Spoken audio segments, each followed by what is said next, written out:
Good morning boys and girls. हमने science का जो पार्ट 6 है वो हमने कंप्लीट कर लिया था और मैंने कहा था कि मैं इसके आपको क्वेश्चंस कराऊंगा। तो आज हम इस पार्ट 6 के क्या देखते हैं, क्वेश्चंस देखते हैं। पहले बोर्ड में क्या था, कॉलम के अनुसार इस पार्ट से क्वेश्चंस आते थे, फिर उसके बाद चेंज हुए। तो मैं पहले इसके कॉलम वाले सवाल आपको कराता हूं और मेरे साथ ही साथ आप क्या करते जाओगे, नोट करते जाओगे, इनको साथ ही साथ नोट करते जाओगे। फिर हम नेक्स्ट क्वेश्चन आगे देखेंगे कौन कौन से क्वेश्चन। तो मेरे साथ ही इनके कॉलम को मैं कुछ क्वेश्चंस कराऊं जिसके कॉलम ए व बी का मिलान पहले आता था, तो वो क्वेश्चंस मैं आपको पहले करवाता हूं। तो मेरे साथ ही नोट करते जाना। पार्ट 6 के क्वेश्चंस है ये। किसके? पार्ट 6 के क्वेश्चंस। देखो सबसे पहले ध्यान रखना, मेरे साथ ही इसको क्या करते जाओगे, नोट करते जाओगे। कॉपी और पेन लेके बैठ जाएं और आप इसको नोट करते जाएं। तो कॉलम ए जो हमने पढ़ा है वही है। सबसे पहले आएगा कॉलम ए।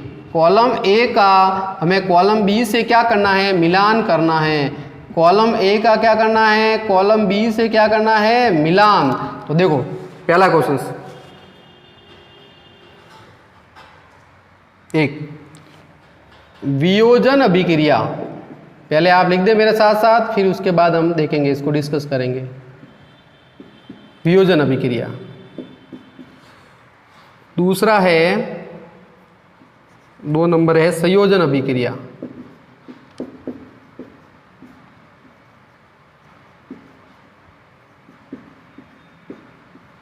तीसरा है विस्थापन अभिक्रिया।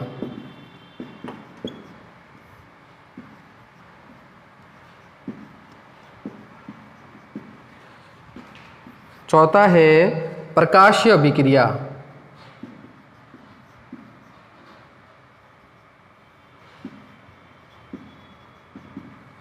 पांचवा है रेडॉक्स अभिक्रिया।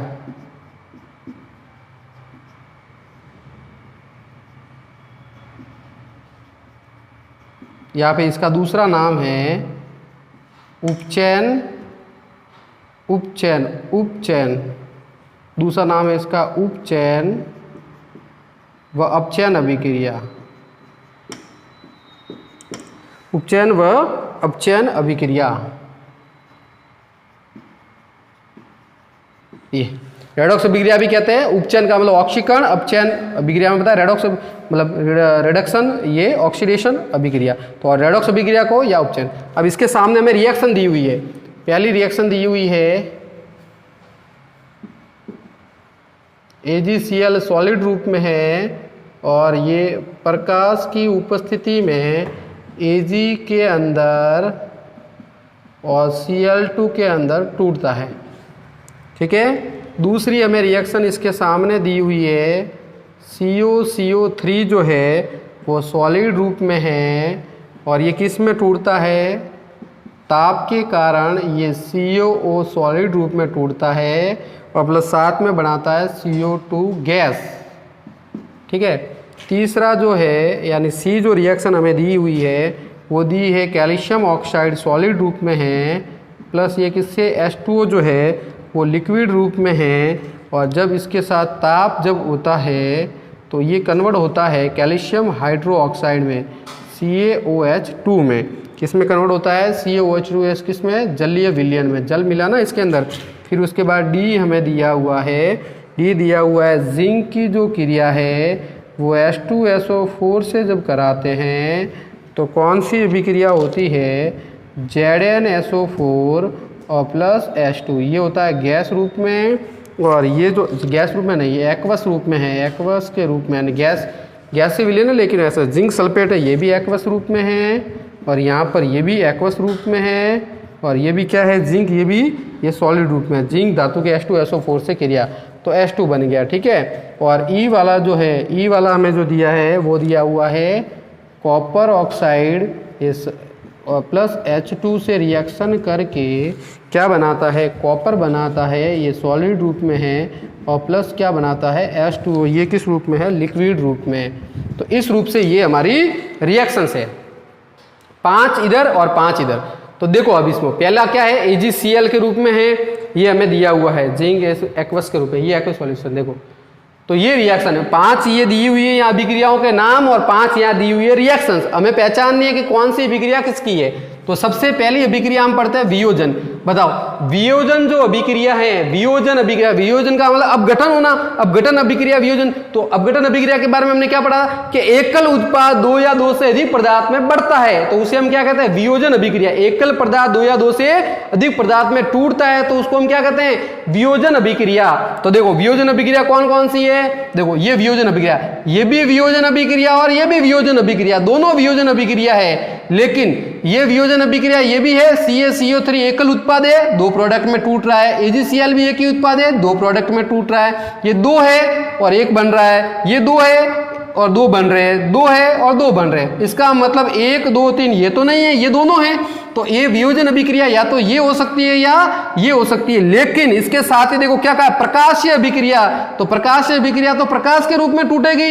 आई बात सुनिए, प्रकाशीय अभिक्रिया का मतलब प्रकाशीय अपघटन, प्रकाशीय अपघटन है ना। तो प्रकाशीय अपघटन में क्या होता था, हमने प्रकाश भाग लेता था क्या, कि प्रकाशीय अपघटन में क्या होता था, फोटो जो होता था वो hν के रूप में, प्रकाश रूप में भाग लेता था। तो ये वाली अभिक्रिया और ये वाली अभिक्रिया, ये दोनों कौन सी है, दोनों अपघटन अभिक्रिया है। लेकिन ये प्रकाश के लिए तो कौन सी, ये वाली। तो ये तो हो गई एक ही अभिक्रिया, एक का आंसर तो ये हो गया। इसका मतलब इसका आंसर तो क्या हो गया, ये चौथे का आंसर हो गया ए। और वियोजन अभिक्रिया ये पड़ी हमारे सामने, ये किसके है, वियोजन भी कौन सा, तापीय वियोजन है। कौन सा है, तापीय अपघटन। कौन सा अपघटन है, तापीय अपघटन है ये। और ये कौन सा है, प्रकाशीय अपघटन। दोनों अपघटन की है, लेकिन ये प्रकाशीय अभिक्रिया आई है इसलिए मैं इसको प्रकाश के साथ, और वियोजन है तो इसको तापीय वियोजन। तो ये तापीय अपघटन है, वियोजन, ये भी वियोजन है, लेकिन ये किसके लिए, ए के लिए और ये बी के लिए। तो पहले का आंसर क्या हो गया, बी।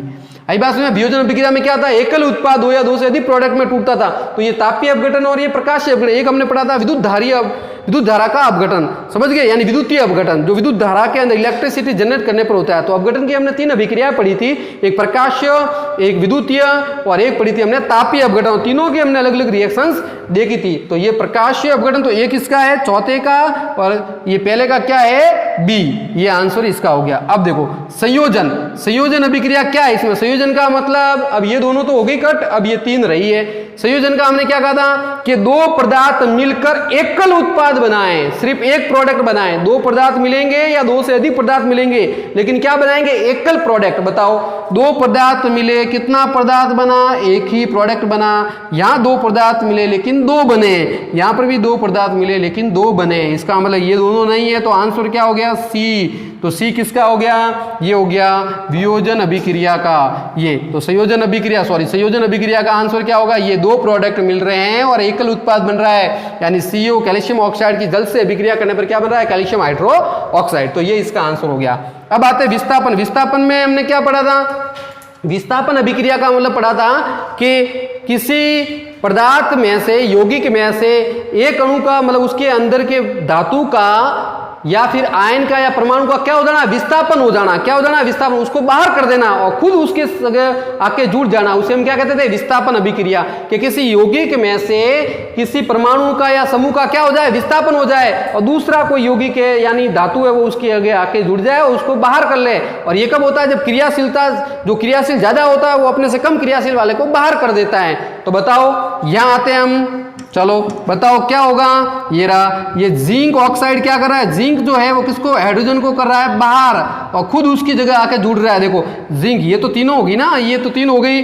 अब देखो ये 2 रही है, इसमें देखो ये हाइड्रोजन को बाहर कर रहा है और खुद उसकी जगह आके जुड़ रहा है। आई बात समझ में, ये जिंक इसके आगे जुड़ रहा है और हाइड्रोजन को क्या कर रहा है, बाहर। तो बताओ ये कौन सी अभिक्रिया है, ये विस्थापन अभिक्रिया है। तो विस्थापन अभिक्रिया कौन सी है, डी वाली। अब बताओ ABCD, ये ABCD तो हो गया, तो लास्ट वाला किसका, इसी का तो होगा, लेकिन इसको भी समझो। देखो रेडॉक्स अभिक्रिया हमने क्या कहा था कि जिसके अंदर ऑक्सीकरण भी हो और जिसके अंदर अपचयन भी हो, ऑक्सीकरण भी हो और क्या हो, अपचयन। तो बताओ ऑक्सीकरण कहां हो रहा है, ऑक्सीकरण का मतलब ऑक्सीजन का जुड़ना और अपचयन का मतलब ऑक्सीजन का बाहर निकलना। बताओ कॉपर ऑक्साइड में से ऑक्सीजन बाहर निकल के क्या बना रहा है, कॉपर बना रहा है। तो यहां से यहां का बनना, इसका बनना तो क्या कहलाएगा, अपचयन। कौन सा, अपचयन, रिडक्शन होगा, क्योंकि इसमें से ऑक्सीजन बाहर निकल रही है और कॉपर बन रहा है। बताओ ये ऑक्सीजन कहां पर जुड़ रही है, H2 के पास जुड़ रही है ना, तो H2 से H2O का बनना क्या कहलाएगा, ऑक्सीकरण। क्या कहलाएगा, ऑक्सीकरण। आई बात समझ में। तो जब अपचयन और ऑक्सीकरण दोनों साथ में, तो उस अभिक्रिया को हम क्या कहते हैं, रेडॉक्स या फिर उपचयन। उपचयन का मतलब ऑक्सीजन का जुड़ना और अपचयन का मतलब ऑक्सीजन का बाहर निकलना या हाइड्रोजन का जुड़ना। तो अपचयन रिडक्शन और उपचयन का मतलब ऑक्सीकरण।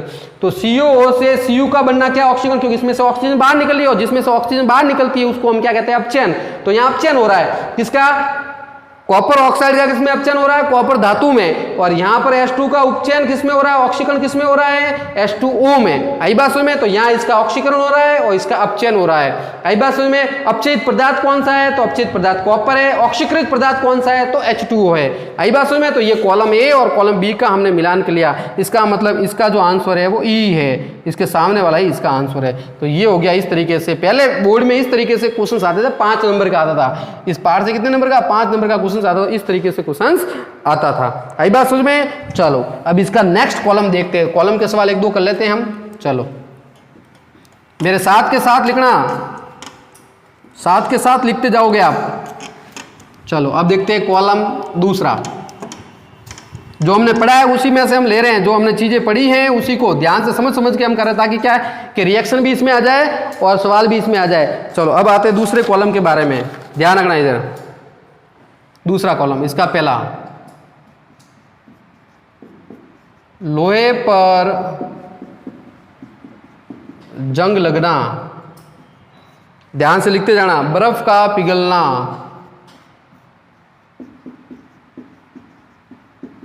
ये पहले बोर्ड के अंदर क्वेश्चंस पूछते थे। तीसरा है दोनों दिशाओं में चलने वाली अभिक्रिया,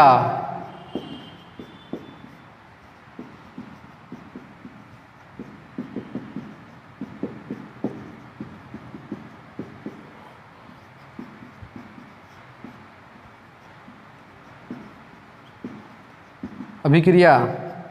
चौथा है अभिकारक की आधी मात्रा का उत्पाद बनने में लगा समय,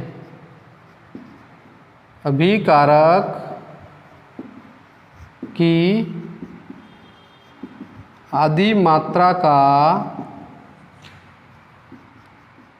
उत्पाद बनने में लगा समय, उत्पाद बनने में लगा समय, आधी मात्रा का उत्पाद बनने में लगा समय। और पांचवा है अपो उपचय अभिक्रिया, अपो उपचय अभिक्रिया, अपोपचय अभिक्रिया, या इसका दूसरा नाम है रेडॉक्स अभिक्रिया। इसको भी क्या कहते हैं हम, रेडॉक्स अभिक्रिया। अपोपचय का मतलब क्या, दोनों साथ में, उपचयन और अपचयन, अपोपचय अभिक्रिया। इसकी संधि विच्छेद तो अपचयन और उपचयन। और छठा है अपचायक, अपचायक किसको कहते हैं, हमने ये भी हमने पढ़ा था, अपचायक, अपचायक किसे कहते हैं। ठीक है, इधर देखो कॉलम बी में क्या है, सबसे पहले है उत्क्रमणीय अभिक्रिया। ये क्या है, उत्क्रमणीय अभिक्रिया। बी क्या है, बी दिया हुआ है अर्धायु काल,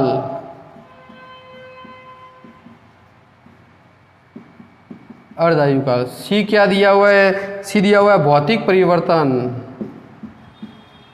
क्या कहा है, भौतिक परिवर्तन। और डी क्या कहा है, डी का है रेडॉक्स अभिक्रिया। चलो रेडॉक्स तो हो गई ना, ये तो सेम हो गई, ये इधर लिखा हुआ, ठीक है, ये इधर लिखा हुआ रेडॉक्स अभिक्रिया, रेडॉक्स अभिक्रिया। ठीक है, और ई जो है वो लिखा हुआ है इलेक्ट्रॉन दाता, इलेक्ट्रॉन दाता अभिकारक, अभिकारक। और लास्टवा है रासायनिक परिवर्तन, ई और एफ। ये क्या है, रासायनिक परिवर्तन, साथ में लिख दिया होगा आपने। चलो अब हम इसको करते हैं सॉल्व। देखो पहले लोहे पर जंग लगना, लोहे पर जंग लगना क्या होता है, लोहे पर जंग लगना एक मंद अभिक्रिया है। क्या है, मंद अभिक्रिया। लेकिन इसमें क्या मंद अभिक्रिया का नाम है, नहीं है। तो भाई बताओ क्या उत्क्रमणीय है, नहीं। लोहे से जंग बनेगा, जंग से वापस लोहा बना सकते हैं, नहीं। अर्धकायुआ का समय की बात थोड़ी हो रही है। भौतिक परिवर्तन है, नहीं। भौतिक परिवर्तन तो क्या होता है, जो वापस चेंज हो सके वो है। रेडॉक्स अभिक्रिया है नहीं, इलेक्ट्रॉन दाता नहीं, तो कौन सा परिवर्तन है? रासायनिक परिवर्तन, रासायनिक अभिक्रिया है। रासायनिक, मैंने कहा था कि रासायनिक का मतलब उसके अंदर गुण बदल जाना, उसमें कुछ चेंज हो जाना, फॉर्मूला चेंज हो जाना, तो ये कौन सा है? रासायनिक परिवर्तन। तो ध्यान रखना, लोहे पर जंग लगना कौन सा परिवर्तन है? रासायनिक परिवर्तन, क्योंकि लोहे पर जंग लगता है तब उसका स्वरूप बदल जाता है। आई बात समझ में? तो लोहे पर जंग लगना कौन सा? एक रासायनिक परिवर्तन। तो ये हो गया हमारे पास। बताओ, बर्फ का पिघलना, बर्फ पिघलती है, पानी बनेगा, पानी को वापस बर्फ बना सकते हैं, तो बर्फ का पिघलना क्या था? एक भौतिक परिवर्तन। क्या था? भौतिक परिवर्तन, बर्फ का पिघलना।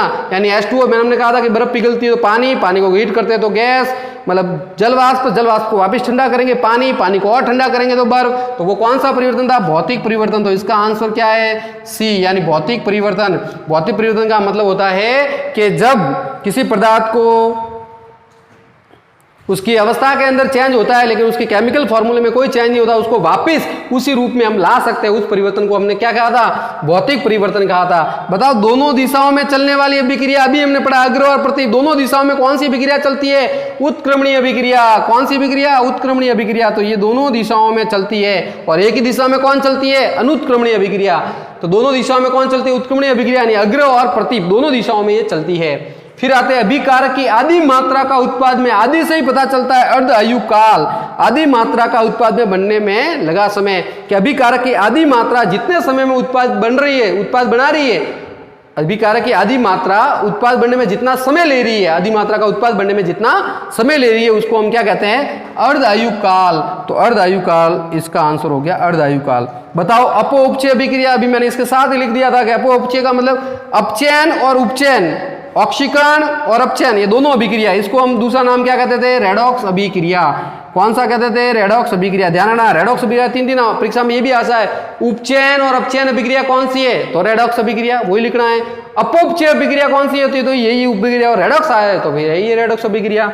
और अपचायक का मतलब क्या है? अपचायक का मतलब है, अपचायक किसे हमने कहा था? अपने कहा था, मैंने दो आपको परिभाषा लिखाई थी कि अपचायक, और एक क्या लगाया था मैंने? ऑक्सीकारक। अपचायक का मतलब मैंने क्या कहा था? जिसमें ऑक्सीकरण होता है।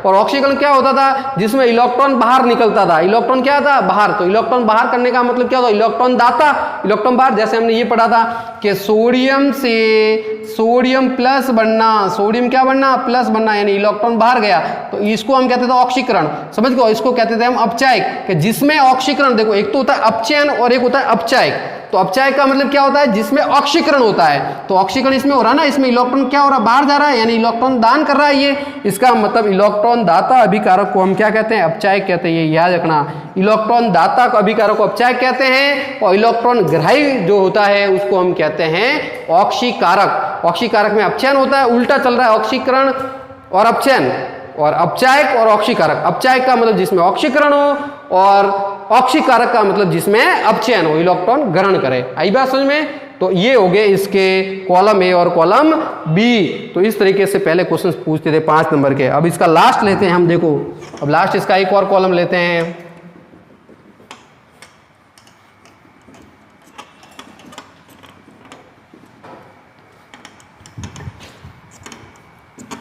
इस कॉलम को भी साथ साथ लिखते जाना, column A column B match करना है।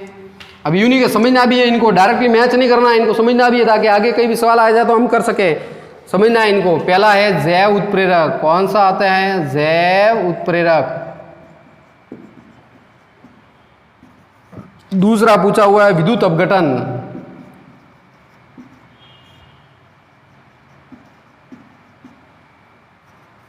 तीसरा का है विषमांगी उत्प्रेरण।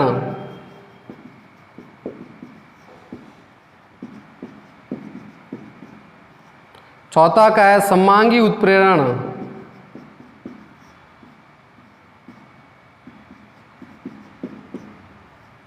पांचवा का है उत्प्रेरक वर्धक। उत्प्रेरक वर्धक। और छठा का है उत्प्रेरक विष।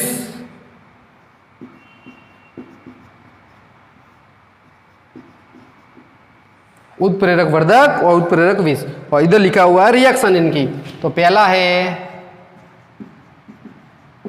वनस्पति तेल लिक्विड रूप में इसकी क्रिया हाइड्रोजनीकरण गैस रूप में, किसकी उपस्थिति में, निकल उत्प्रेरक किस रूप में, सॉलिड रूप में, और क्या बनेगा, वनस्पति घी किस रूप में, सॉलिड रूप में। बताओ बी वाली रिएक्शन हमें दी हुई है SO2 गैस रूप में, O2 गैस रूप में, उत्प्रेरक में रूप में कौन, NO किस रूप में, गैस रूप में, कौन, NO, और क्या बनेगा SO3 किस रूप में, गैस रूप में। ये हो गया सी वाली रिएक्शन हमें दी हुई है माल्टोज। माल्टोज से क्या बनना, ग्लूकोज। माल्टोज से क्या बनना, ग्लूकोज। माल्टोज से ग्लूकोज, कौन सा उत्प्रेरक, माल्टेज उत्प्रेरक। माल्टोज को ग्लूकोज में माल्टेज उत्प्रेरक बोल देता है। डी वाली रिएक्शन हमें दी हुई है 2H2O लिक्विड फॉर्म में है, क्या प्रवाहित की, विद्युत धारा। नाम से पता चल गया होगा कि क्या है, कौन सी रिएक्शन। और दो प्रोडक्ट बने, क्या बने, एक तो बना है H2 किस रूप में, गैस रूप में, ये 2H2 कर देते हैं, और प्लस O2 ये भी किस रूप में, गैस रूप में। चलो अब आते हैं ई वाली रिएक्शन क्या है, ध्यान रखना। ई वाली रिएक्शन है N2 प्लस 3H2 Fe के साथ MO, और क्या बन रहा है, NH3 2NH3, ठीक है। और F वाला क्या है, ये का ये N2 प्लस 3H2, और ये क्या है, Fe के साथ क्या लिया, CO और 2NH3, ये कॉलम हो गया। रुक जाओ, चलो ये हो गया। तो कॉलम ए और कॉलम बी।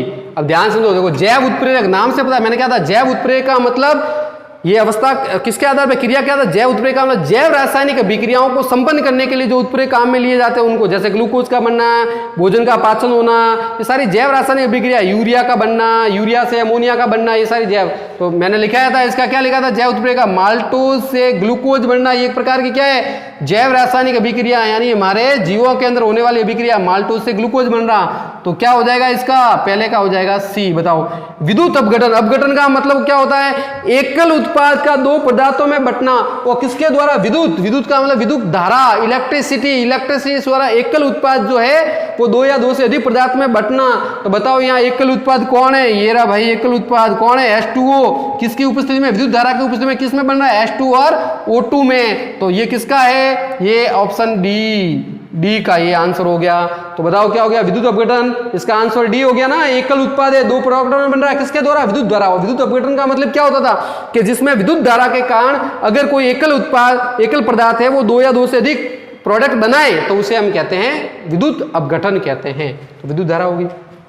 बताओ विषमांगी उत्प्रेरण, विषमांगी उत्प्रेरण अभी हमने पढ़ा क्या था, विषमांगी उत्प्रेरण आगे हमने पढ़ा था ना, उसमें क्या लिखा था, विषमांगी उत्प्रेरण का मतलब क्या था कि जिसके अंदर अभिकारक उत्प्रेरक की भौतिक अवस्था कैसी हो, समान नहीं हो, उसे हम कहते हैं विषमांगी। बताओ उत्प्रेरक को उसकी भौतिक अवस्था देखो, ये लिक्विड, ये गैस और ये सॉलिड, तो यही तो पढ़ा था हमने कि विषमांगी उत्प्रेरण में ये वाली रिएक्शन, तो ये होगी विषमांगी। समांगी में क्या पढ़ा था, समांगी का मतलब क्या था कि जिसमें उत्प्रेरक, अभिकारक, उत्पाद की सभी की भौतिक अवस्था समान हो। तो भौतिक अवस्था देखो यहाँ हो गई समान, गैस गैस गैस गैस, ये भी किस रूप में है, गैस रूप में है, तो सबकी भौतिक अवस्था समान, यानी बी वाला आंसर है वो समांगी का है। अब देखो उत्प्रेरक वर्धक, वर्धक को मैंने बताया था उत्प्रेरक वर्धक दोनों की सेम रिएक्शन है, वर्धक है यानी मैक्सिमम बढ़ाता है तो एम से पता कर लो, ये इसका है, तो इसका मतलब उत्प्रेरक वर्धक तो हो गया यही वाला उत्प्रेरक वर्धक, और यही उत्प्रेरक विष हो गया, ये वाला ही उत्प्रेरक क्या हो गया, विष हो गया। तो इसका तो ई हो गया और इसका ही क्या हो गया, एफ हो गया। तो ये तो दोनों सेम ही है, सामने लिखा हुआ है। उत्प्रेरक वर्धक का मतलब ये, कंफ्यूज मत होना एम से कि ये इसका होगा ये उसका होगा, नहीं, एम से ध्यान रखना। एम का मतलब मैक्सिमम यानी बढ़ना, बढ़ने का मतलब वर्धक, और सी का मतलब कमी से देख लो, सी का मतलब सी, बाकी है तो सेम, सी ओ और एम ओ। एम से देखना मैक्सिमम यानी बढ़ना, वृद्धि मैक्सिमम अधिक, अधिक यानी वर्धक, और सी से यानी कमी से देख लो तो ये विष यानी कमी होना। समझ गए। तो वे पदार्थ जो उत्प्रेरक के साथ मिलकर अभिक्रिया की दर को बढ़ा दें वो उत्प्रेरक वर्धक, जो अभिक्रिया उत्प्रेरक के साथ मिलकर अभिक्रिया की दर को घटा दें तो वो उत्प्रेरक विष कहलाते हैं। तो ये हो गया आंसर एफ। तो ये हो गया कॉलम फर्स्ट को सेकंड से मिलान करना। ये पहले 5 नंबर के आते थे, अब इसके क्वेश्चन अलग तरीके के पूछते हैं, तो हम आगे नेक्स्ट इसके बोर्ड के क्वेश्चन देखेंगे। समझ गए। इनको आप अपनी कॉपी में ले और इनको समझे अच्छी तरह। मेरे इस कॉलम को मिलाने का मतलब है कि इनको अच्छी तरीके से आपको समझना था कि एक बार रिवाइज भी हो जाए और हम इसको पढ़ भी ले आसान आसानी से। समझ गए? अब नेक्स्ट वीडियो हम आगे अपलोड करेंगे। धन्यवाद, आज के लिए इतना ही।